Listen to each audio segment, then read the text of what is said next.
What's really interesting is, let me give this, I'm a Zennial, like in that gap between Gen X and Millennial.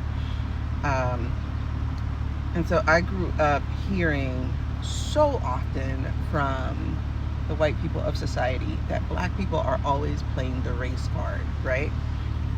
And so it kind of makes you, back in the day, it kind of made you a little like afraid of speaking the R word in conversations because you didn't want to be accused of playing the race card.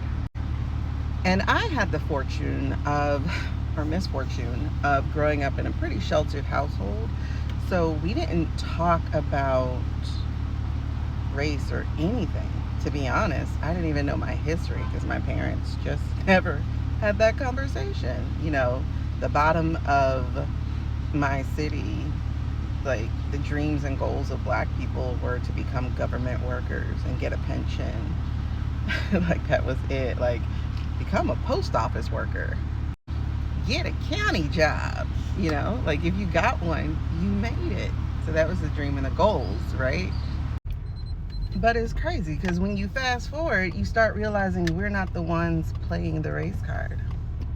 We're the ones being pummeled over the head with it because it is literally in all of our institutions, from student loans to housing to every single thing.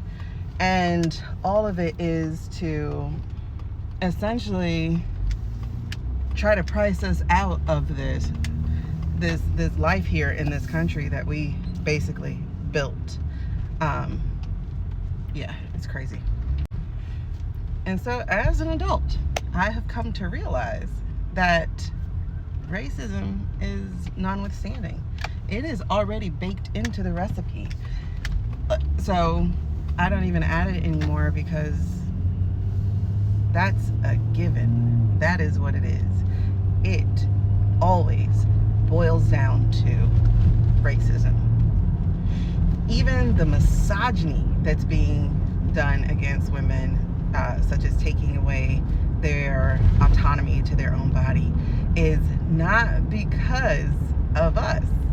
It is because the white numbers are dwindling and they are losing the title of majority, which is really weird because mathematically they're not. Because even as the classes of people who are not white increase, they're still a singular group of people. So even if they go to 45%, there's still no other group that is 45%. So there's still going to be a majority, like the largest group in the country, which is ironic in itself because it's not their native home. Their disease behind killed off most of the indigenous just by being present. So yeah, this was a long answer to say that was a given. It's always part of it. And I also want to point out, which I probably don't need to because that sounds like preaching to the choir, but patriarchies nearly always fail. Matriarchies seem to exist until some white patriarchal male comes and tries to dominate people. I don't know what it is about their genetic code that's always about dominating somebody else. But matriarchies exist, and they don't even need leaders, queens, and all that stuff to do it.